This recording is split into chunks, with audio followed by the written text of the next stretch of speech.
Sunak, who traces his ancestry to India, has become Britain's first ever person of colour to become Prime Minister. He was invited by King Charles III on Tuesday to head the British government. Mr. Sunak has many firsts to his credit as he breaks perhaps the ultimate glass ceiling, taking over as Prime Minister of a nation that once ruled over India, which was a jewel in its crown as the British Empire. He is the youngest British Prime Minister in over 2 centuries and the first non-Christian to hold that position. Mr. Sunak is a practicing Hindu. India has warmly greeted news of his elevation to the premiership of Great Britain and particularly hopes that there might now be forward movement on the free trade agreement between the two countries.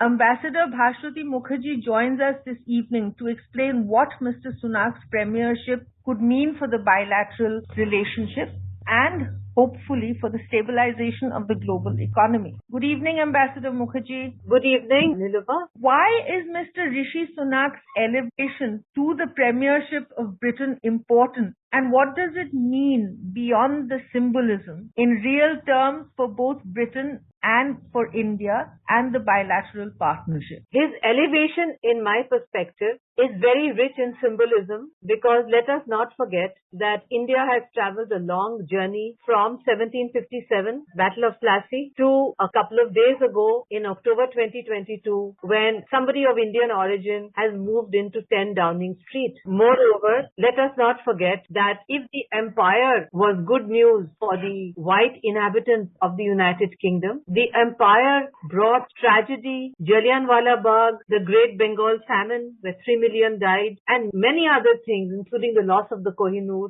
to India. And finally, in 47, left India bleeding and partitioned. The symbol is very rich, but it is not just the symbol we should think of, but also what it means in real terms. He is not the first non-Christian because Disraeli was a Jew, but he is the first non-white, and indeed that is very symbolic, particularly for the Conservative Party, which had always been regarded as the bastion of conservatism. But why was he selected by an overwhelmingly white majority Conservative Party MPs is because clearly England has moved away from the colonial hang-up into a large extent and looks to Rishi to bring that steady hand on the economy which the United Kingdom so badly needs after Brexit, which has not gone well for the economy, the effect of the pandemic, and the effect of the unilateral sanctions on Russia after the Ukraine-Russia conflict. All this has meant that Britain is on the cusp of a recession, and it's generally felt that Rishi Sunak has all qualifications, professional qualifications, regardless of the color of his skin or where he comes from, to put the UK back on track. That again is not symbolic, it's substantive. And that again is very important that a person of Indian origin commands the confidence of the Conservative Party to put Britain back on track. So I would say both are very rich. The symbolism is very rich, but the substance is even more important. Mr. Sunak's rise, as you correctly pointed out, also makes a very strong statement about the quality of the Indian diaspora worldwide, which is increasingly visible in top leadership positions in countries across the globe, politically as well as in every major sphere. Mr. Sunak himself has attributed his rise to the emphasis his parents laid on education. And so what exactly does this say about the Indian diaspora?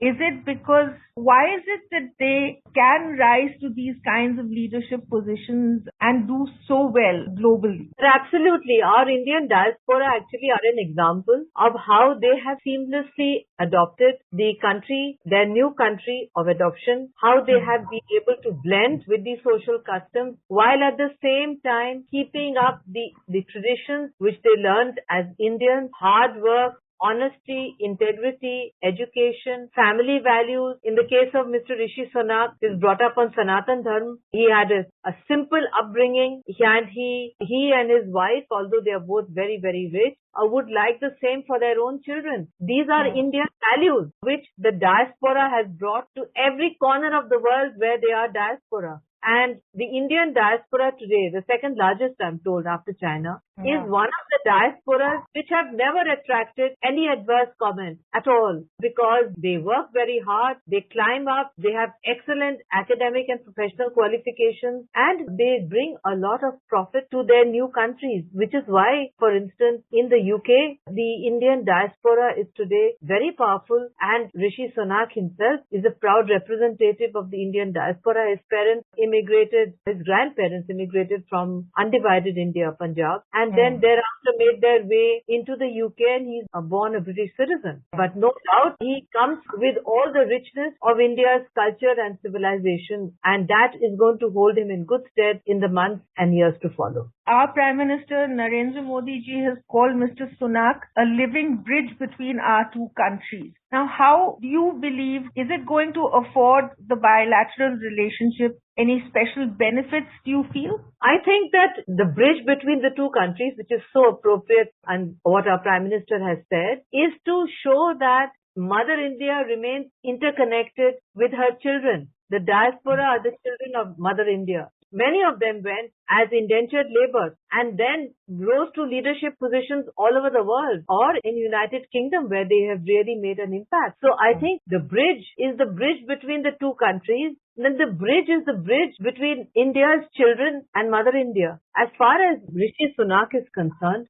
I think it is important to acknowledge that he's been selected by the British as the best British citizen to lead Britain. We respect that. We expect him to do his best for Britain. Britain would come first for him. But there is no doubt that it would give a huge boost to the bilateral relationship precisely because of who he is and where he comes from. There's no doubt about it. And the first test would be whether this famous India-UK FTA, which got delayed unfortunately because of the change in prime ministerships, etc. It was supposed to be ready by Diwali. Whether it will be ready by the end of this year, that itself would be a great boost to the bilateral relationship, the FTA. Mr. Sunak had his first cabinet meeting today, and they've decided to put off the British kind of mini budget and announcement of economic policy till the 17th of November. So I would assume also therefore that the India-UK bilateral free trade agreement also gets marginally delayed. The fact that he's brought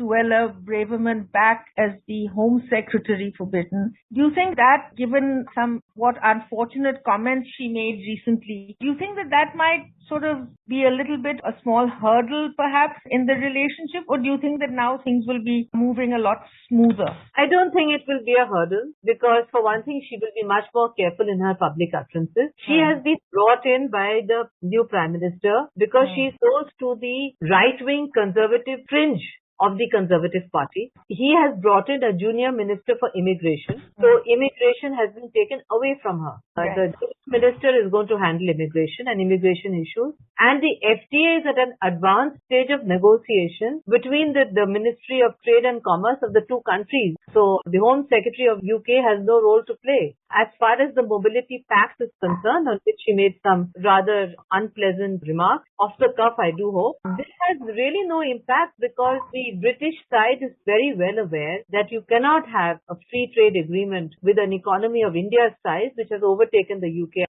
and the United Kingdom, without the freedom of travel between the two countries. So that's something which is also a WTO obligation. I don't think that the UK Home Secretary will be able to hold that up at all. In fact, it was almost ready to go. So what he has postponed till 17th of November are internal issues relating to how to kickstart the British economy, etc. One way to start the British economy is to do actually what the UK had been trying and hoping after Brexit, which was to conclude free trade agreements with major economies, United States, India, etc. It was on that basis that Boris Johnson was able to sell Brexit to the British public. The UK has not been able to conclude any free trade agreement with any major economy so far. And they are without the protection of the agreements of the European Union, left European Union. So they need the FTA much more than India needs the FTA. And I don't see Ms. Braverman, for all her brave words, really holding up the FTA. The India-Britain relationship, even economically, is a very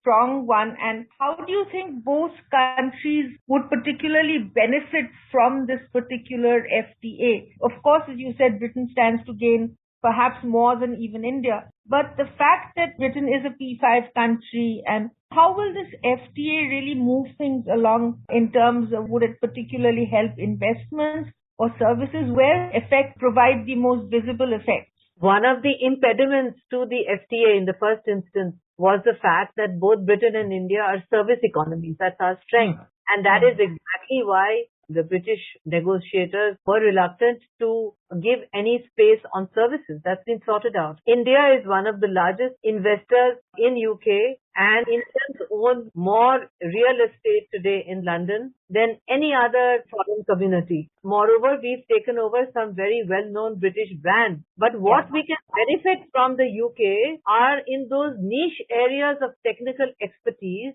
as well as on defense production, etc., where we see a very promising collaboration with them. Their being a P5 country has meant that we have a strategic partnership with them. They have endorsed our candidature for permanent membership. So all that flows from P5. But the FTA would actually result in greater wealth and prosperity for both countries. Much more for UK actually than for India, but also for India. And it would result in niche technology flowing into India, which would help us, for instance, in our quest to become independent in semiconductors, in the Prime Minister's repeated injunctions that India should now start producing for itself, for defense equipment, etc., be self-sufficient, Atmanirbhar Bharat, all that will be facilitated by the FTA. So the FTA is also very important to India. There's no doubt about it. So the FTA will include a very large component of defense production and defense collaboration, right? Because that has been one of Britain's strengths over the years, and it's an area that we are looking to particularly enhance our capabilities in. Yes, their R&D is very good. And we are developing our R&D, and we are now actually going into our own defense production. And of course, it would be helpful to have the British on board, which they said they are.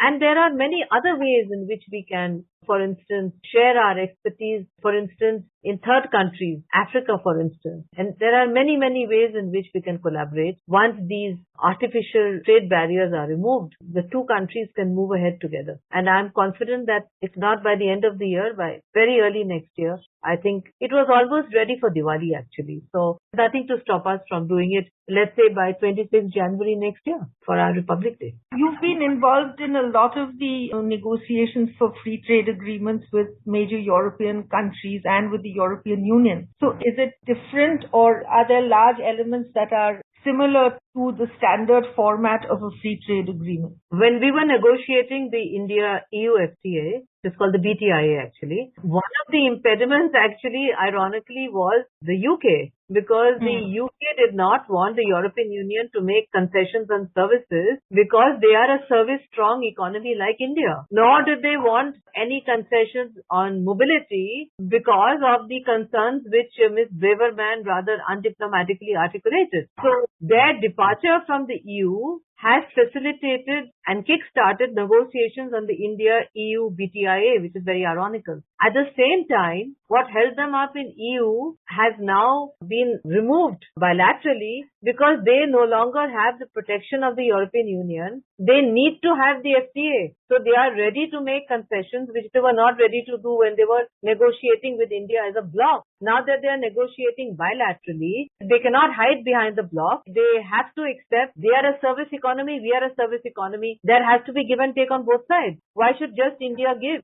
India will give if Britain gives. It's a give and take. It has to be, the FTA has to be on equal terms. And that, in fact, was earlier a problem when the Indian economy was not so big. But now that we've opened the British economy, it's now much easier to get the FTA done on a basis of sovereign equality. It has to be on the basis of sovereign equality. It sounds fairly positive, and I think we can look forward to interesting times with Mr. Sunak's assumption of the premiership of Great Britain. Thank you very much. We've run right out of time. Thank you so much, Ambassador Mukherjee. Thank you so much.